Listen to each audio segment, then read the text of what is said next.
Bonsoir et bienvenue en ce lundi 9 août 2021. Et nous en sommes arrivés ce soir à la méditation numéro 507 et plus particulièrement à la méditation numéro 221 dans le livre de l'Apocalypse que nous méditons depuis le 1er janvier de cette année. Avant de poursuivre dans notre méditation du jour, prions. Père, dans le nom de Jésus, bien-aimé Saint-Esprit, nous nous remettons à toi une fois de plus. Ce monde est fou, mais en ce qui nous concerne, cette folie du monde n'est pas la nôtre. Si nous sommes fous, c'est nous sommes fous de toi. Ouais. Si l'œuvre de la croix est une folie pour le monde, pour nous, c'est notre salut. En toi, Seigneur. Alors, qu'une fois de plus ce soir, ta parole, ton enseignement, que notre bien-aimé Saint-Esprit nous enseigne, eh bien, touche nos cœurs, nous fortifie et qu'elle nous permette de nous permettre de tenir ferme jour après jour.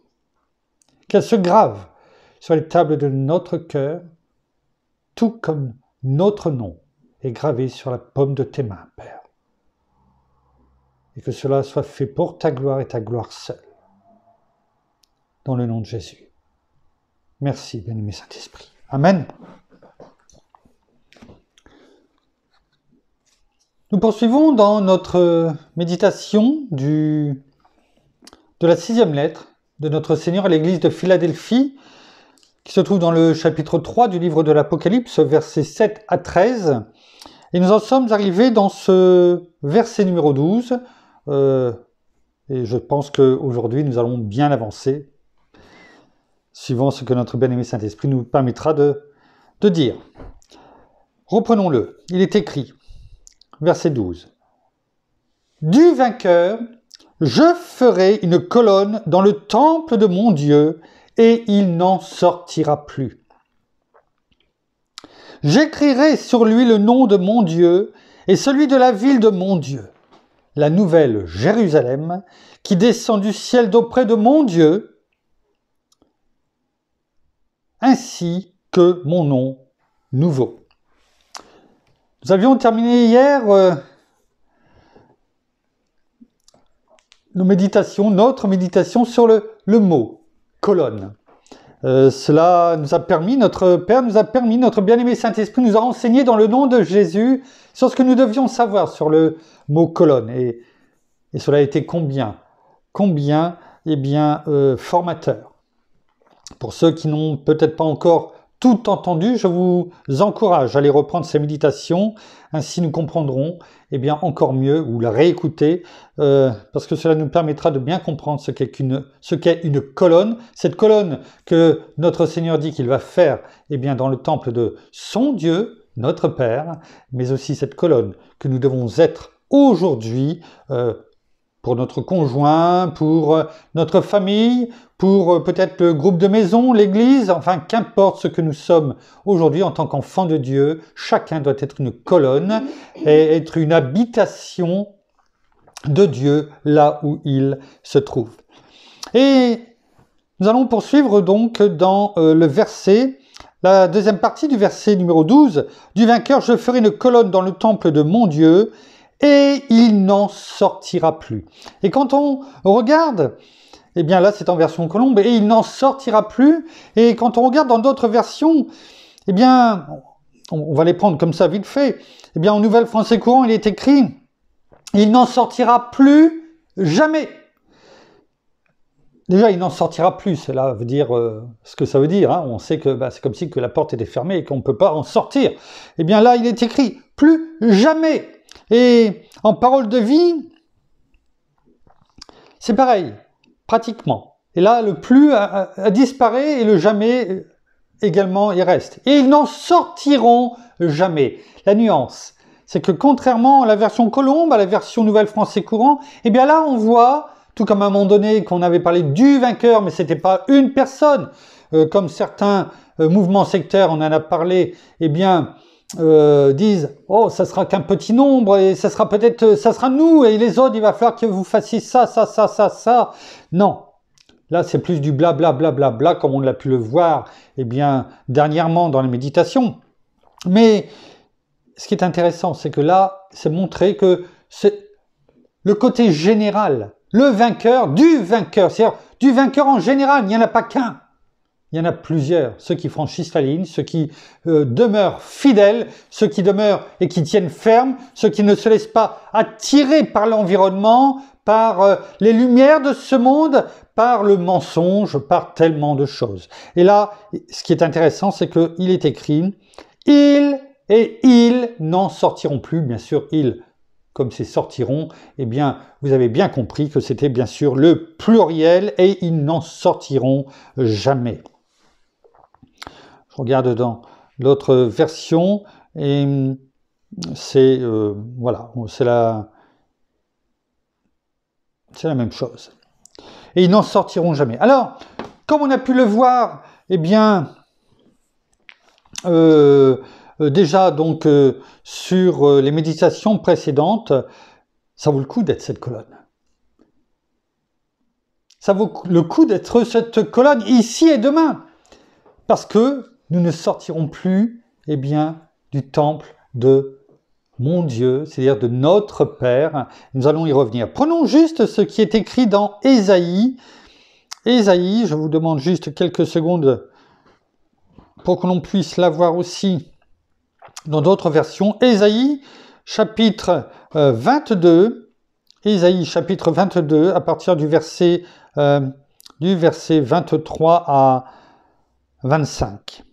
On va le prendre notamment en français courant. On va quand même la prendre en version colombe. Regardez, on va la lire et vous allez voir eh bien, ce qu'il est dit. Ils n'en sortiront plus jamais. Plus ou plus jamais. Ça veut dire quoi? Ça veut dire que notre Seigneur va nous faire une place. Il n'y a rien qui pourra nous en retirer. Dans Ésaïe, chapitre 22, à partir du verset 23, il est écrit « Je l'enfoncerai comme un piquet dans un lieu sûr. » Nous sommes comparés à un piquet que notre Seigneur eh bien, va mettre dans un lieu sûr. Et il sera un siège de gloire pour sa famille. C'est-à-dire que c'est l'image, eh bien encore une fois, là c'est un piquet. Mais il sera un siège de gloire pour sa famille, c'est-à-dire il va rayonner cette colonne que nous devons être là où nous sommes placés, aussi bien en tant qu'adultes qu'en tant qu'enfants de Dieu. C'est-à-dire adulte en tant qu'enfant, mais aussi enfant en tant qu'enfant de Dieu. Et nous devons rayonner. Vous savez, cette colonne de bronze que nous avions vue dans un roi, eh bien, pour les colonnes que Salomon avait commandées. Elles étaient en bronze et elles rayonnaient de la gloire de Dieu. C'est ce que nous sommes appelés à faire et c'est ce qui est écrit ici. Verset 24. Tout ce qui fait la gloire de sa famille y sera suspendu. Ça peut être bien sûr ce que le ministère, par exemple, que Dieu nous a confié. Alors, ministère, c'est pas un ministère forcément comme on peut l'entendre. C'est pas forcément être pasteur, apôtre, évangélique, etc. Ministère, ça veut dire service, ce que l'on fait pour Dieu. Et que l'on, quel que soit l'âge, âgé ou pas, enfant ou jeune adulte, c'est pareil. Chacun est appelé à faire un service, c'est-à-dire un ministère pour la gloire de Dieu. Et il est écrit ici, tout ce qui fait la gloire de sa famille, y sera suspendu. C'est-à-dire, tu es la colonne. Et bien sûr, au-dessus d'une colonne, en règle générale, une colonne est faite pour avoir quelque chose dessus, pour supporter le poids. On l'a vu cela. Et c'est ce qui est dit ici, ce piquet solide, planté, eh bien, dans un lieu sûr, c'est comme l'image de la colonne avec ce socle au-dessus. Ce socle, c'est quoi? Eh bien, c'est tout ce qui fait la gloire de sa famille, il sera suspendu. C'est aussi bien les choses, les œuvres qui viennent de Dieu, non pas ces œuvres humaines, mais aussi, bien sûr, les personnes de notre famille, de ceux qui nous ont été confiés. qui croient en Dieu ou qui ne croient pas en Dieu. Mais on doit avoir cette responsabilité, c'est ceci, cette colonne, ce piquet, eh bien, comment dirais-je, enfoncé dans un lieu sûr. Il est écrit donc, tout ce qui fait la gloire de sa famille sera suspendu, branche principale et rameau secondaire, c'est-à-dire tout ce qui peut être rattaché, qui pourrait se greffer à cette famille au sens large, ou en tout cas à toutes ces choses. Toute la petite vaisselle, vous voyez, c'est des images, bien entendu. Ce sont des images. Hein, c'est-à-dire, peut-être que toutes ces personnes, peut-être qui paraissent insignifiantes, toutes, j'ai bien dit qui paraissent, toute ta petite vaisselle, depuis les bassines jusqu'aux jarres. C'est-à-dire, voilà, du plus petit à la plus grande. Verset 25, en ce jour, oracle de l'Éternel. Quand on sent et on entend oracle de l'Éternel, c'est-à-dire que ce que je dis s'accomplit. C'est un ordre. Ce que je dis, ce que je prononce, déjà la parole de Dieu, eh bien on sait que de toute façon tout ce qui est dans la parole s'accomplit. Mais je dirais que c'est comme le Seigneur quand il dit en vérité, on appuie sur les choses. Et si vous avez entendu, eh bien retiens bien ce que je te dis. Le piquet enfoncé dans un lieu sûr sera enlevé. Il sera abattu et cédera, et le fardeau qui était sur lui sera détruit, car l'Éternel a parlé. Ça veut dire quoi? Tu es une colonne, tu soutiens, mais le salut est personnel. C'est-à-dire que tu peux soutenir famille, toute personne qui peuvent être greffées, famille proche, éloignée, voire très éloignée. Tu peux la soutenir par ton ministère, par ton service pour Dieu. Simplement témoigner la parole, tout simplement. Tu es ce piquet enfoncé parce que tu es fidèle. Cette colonne qui brille parce que tu parles, tu témoignes de Christ, de notre Père. Mais ça peut être aussi un fardeau pour toi. Mais à un moment donné, eh bien ce clou qui était enfoncé dans un lieu sûr, eh bien il va céder. Il va céder. Il va céder pourquoi? Parce que tout simplement notre Seigneur va revenir. Il va revenir. Il le dit, je viens bientôt. Au quand, j'en sais rien. Mais ce qui est une certitude, c'est qu'il revient. Et le jour où il va revenir, ce clou, il va céder parce qu'il va être emmené pour être cette colonne qu'il était sur terre, être cette colonne dans le temple de mon Dieu, dit notre Seigneur. Et tout ce qui était dessus, tout ce qu'il tenait, tout ce qui était ce fardeau au sens large, va tomber. Et toutes ces personnes, malheureusement, qui étaient là, qui se disaient, peut-être, eh bien, j'extrapole, mais je ne dois pas en être très très loin, eh bien, ça va, moi, tant qu'on prie pour moi, en tant que, par exemple, parent, eh bien, les enfants peuvent dire, grand ou petit, eh bien, je sais que mes parents prient pour moi, donc ça va. Mais le salut, ce n'est pas la prière des parents.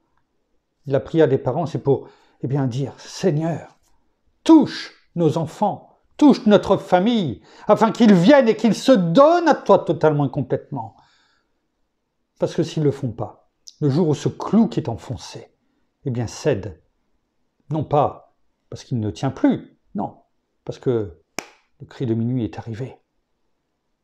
Et lorsqu'il cède, eh bien, les méchants, parce que finalement, s'ils n'ont pas donné leur cœur à Dieu, ils sont dans le camp des méchants. Et l'avenir des méchants, des païens, malheureusement, c'est quoi? C'est la mort éternelle. Et là, il sera trop tard. Parce qu'il n'y aura plus personne pour les soutenir. C'est-à-dire, il n'y aura plus l'Église. Il n'y aura plus les parents, par exemple, dans l'exemple que nous avons donné. Ça sera fini. Attention. Alors, bien entendu, on l'a vu, les termes, ces derniers jours, les termes de colonne et de temple. bien sûr, sont prises au figuré, et on l'a bien vu encore maintenant. La mention de ce temple n'est donc pas en contradiction avec ce qui est écrit dans Apocalypse chapitre 21, c'est-à-dire il y a 22 chapitres dans Apocalypse, on l'a déjà vu, dans Apocalypse 21, chapitre 22. On peut même lire à partir du verset 21 où il est décrit la nouvelle Jérusalem. Merveilleuse. Comptons bien, et on n'a qu'une toute petite partie. Versets 21 et 22, les 12 portes étaient 12 perles. Imaginez, une grande porte immense, qui n'était pas qu'une porte, c'était une perle. Chacune des portes était d'une seule perle, pas plein de perles qui ont été mises sur la porte collées, vous savez comme on colle des stickers. Non, une porte représentée tellement immense, une seule perle d'un seul tenant. La place de la ville, qui est immense, était d'or pur, comme du verre transparent. Verset 22. Je n'y vis pas de temple. C'est pourquoi on dit, bien sûr, c'est au figuré, c'est spirituel, bien sûr, il faut bien le prendre ainsi. Je n'y vis pas de temple. Pourquoi ? Car le Seigneur Dieu Tout-Puissant est son temple ainsi que l'agneau. Rappelons-nous ce qui est dit dans 1 Corinthiens 3,16. Ne savez-vous pas que vous êtes le temple de Dieu et que l'Esprit de Dieu habite en vous? Ne mélangeons pas tout. Alors, tout comme une colonne dans un temple, oui, le vainqueur restera éternellement dans les parvis, et je dirais même plus que dans les parvis. Nous resterons totalement, complètement, parce que nous sommes les enfants, et un enfant de Dieu, comme dans un enfant, en règle générale, dans une maison, il ne reste pas derrière la porte, il ne reste pas, sur la marche, même si certains peuvent s'y asseoir un temps donné, il ne reste pas dedans, dehors. Ils rentrent et ils habitent dans la maison. Et c'est ainsi que nous sommes appelés à être, à habiter en permanence, dans les parvis, dans la maison, dans l'habitation du Seigneur de notre Père. Alors, bien sûr, ceci n'indique pas, et en aucune façon, qu'ils ne vont pas pouvoir y circuler dans cette maison, dans ce temple, librement.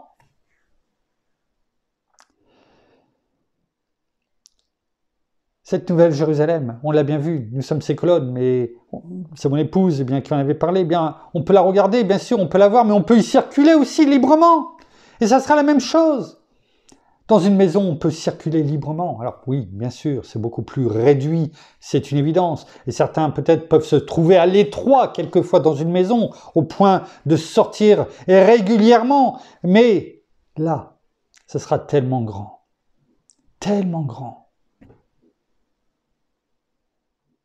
que nous pourrons y circuler librement.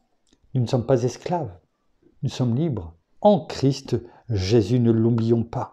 Alors oui, nous pourrons librement circuler dans la nouvelle Jérusalem et sur la nouvelle terre rénovée. Tout cela, on le verra quand on arrivera dans les chapitres 21 et 22 du livre de l'Apocalypse. Mais ce qui est réconfortant, et que nous devons garder inscrit sur les tables de notre cœur, c'est que nous ne serons à ce moment-là jamais privés de la présence de notre Dieu. Ce qui, soit dit en passant, est déjà le cas si nous le comprenons bien. Si nous sommes le temple de Dieu, si nous avons l'Esprit de Dieu en nous, avec notre bien-aimé Saint-Esprit, si, comme il est écrit dans 1 Jean 3,1, et pas que là, bien entendu, que notre Père nous a tellement aimés, qu'il nous a appelés enfants de Dieu. Il est précisé, et nous le sommes. C'est simplement, pourquoi c'est précisé ainsi ? Ben, tout simplement parce que bien souvent on oublie qui nous sommes, pardon. On oublie. Et la parole nous dit, tu es enfant de Dieu. Enfin, à partir du moment où tu es en Christ Jésus, bien entendu, on est d'accord. Tout le monde n'est pas enfant de Dieu. Malheureusement. C'est notre rôle ici. Mais nous le sommes. Et nous devons nous en souvenir.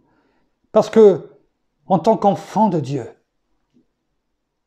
eh bien, le Seigneur a dit eh bien, qu'il était venu pour donner et apporter la vie à ses brebis. Et la vie en abondance. Dans tous les domaines de notre vie. Oh, nous ne proclamons pas et déclarons pas l'évangile de prospérité. Je dis dans tous les domaines de notre vie. Tous les domaines. À partir du moment où nous déclarons, proclamons, où nous mettons en pratique la parole de Dieu, celle qui est là, celle qui est dans notre cœur, celle qui nous est donnée, quelquefois en direct, eh bien, par notre Père, notre Seigneur, notre bien-aimé Saint-Esprit. C'est ce qui nous est demandé, de la mettre en pratique, comme il est écrit dans Matthieu 6, 33-34. Cherchez premièrement le royaume et la justice de Dieu, et tout le reste vous sera donné par-dessus. Bien souvent, on s'inquiète des choses du lendemain, et la parole nous le dit, ne vous inquiétez pas du lendemain, car le lendemain aura soin de lui-même. Il faut que nous apprenions à vivre au jour le jour.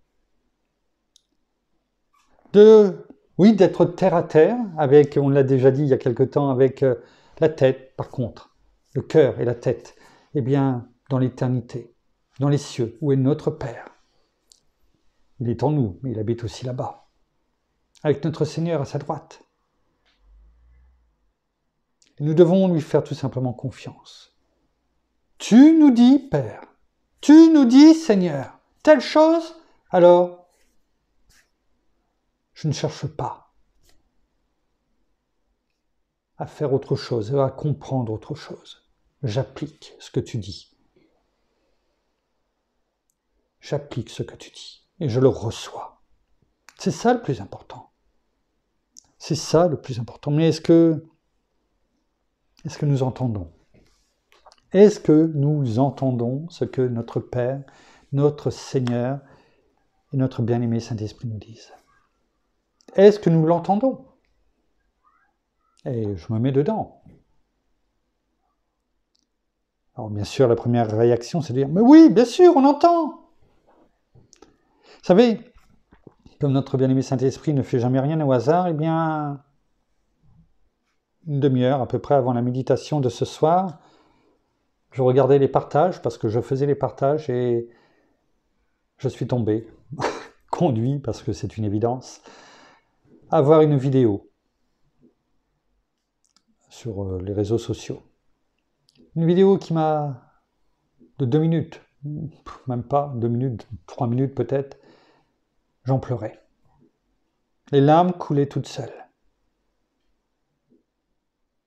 Et cette vidéo, eh bien, tout simplement montrait des enfants, des bébés, tout jeune âge, quelques mois, certains, sauf une jeune fille qu'on a vue qui était un peu plus grande, peut-être 5-6 ans peut-être, dans ces eaux-là, enfin, mais en règle générale, c'était des nourrissons, ou en tout cas qui n'avaient pas plus que 6 mois, à peu près. Et ils avaient tous quelque chose en commun. Ils étaient sourds.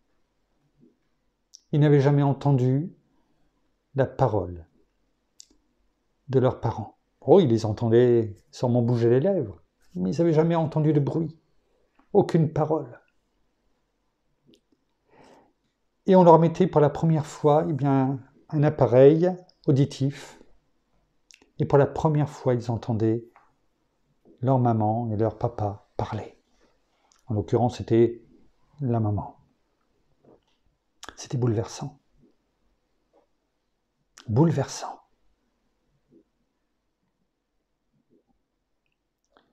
Surpris et tellement remplis de joie dans leur visage. Ils rayonnaient. Ils ne savaient même pas parler. Ils rayonnaient. C'était tellement beau à voir. Sommes-nous différents de ces bébés? Je ne crois pas. Le gros problème, c'est que notre Père, notre Seigneur, notre bien-aimé Saint-Esprit nous parle. Il nous aime. Et il nous parle de différentes façons, mais il nous parle. Chaque jour. À longueur de journée.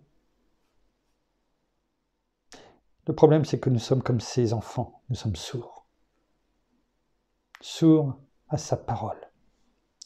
Sourds à ce qu'il nous dit. Et pourtant, tout comme ces mamans, ils disaient, mais je t'aime. Tu es une merveille. Tu es précieux. C'est ce qu'elle disait, la maman. Et les enfants, pourtant ils étaient bébés, et on avait l'impression que quand ils entendaient la voix, ils comprenaient tout ce qui était dit. Et je ne dis pas qu'ils ne comprenaient pas, je n'en sais rien. C'était tellement bouleversant, j'en suis encore ému là en le disant. Le gros problème, c'est que nous sommes comme ces enfants. Notre Père nous dit, je t'aime. Oh, si tu savais ce que je t'aime. Tu es précieux. Je veux tellement ton bien. Je veux te conduire dans des chemins merveilleux, afin que tu resplendisses de ma gloire.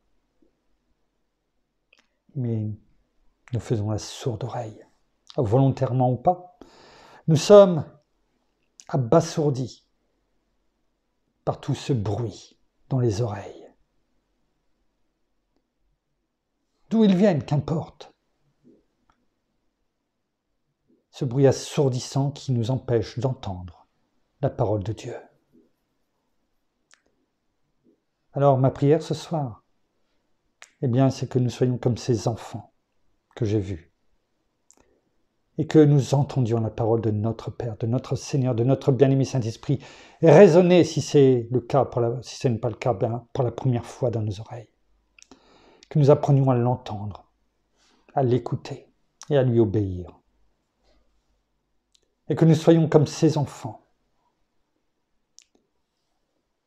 souriants, rayonnants, certains pourtant petits.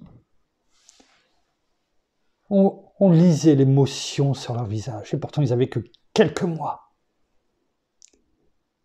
Émus d'entendre la voix. Soyons tout simplement comme ces enfants, émus d'entendre la voix de notre Père nous parler, nous diriger, nous conduire pour notre bien. Merci Père, merci Seigneur, merci.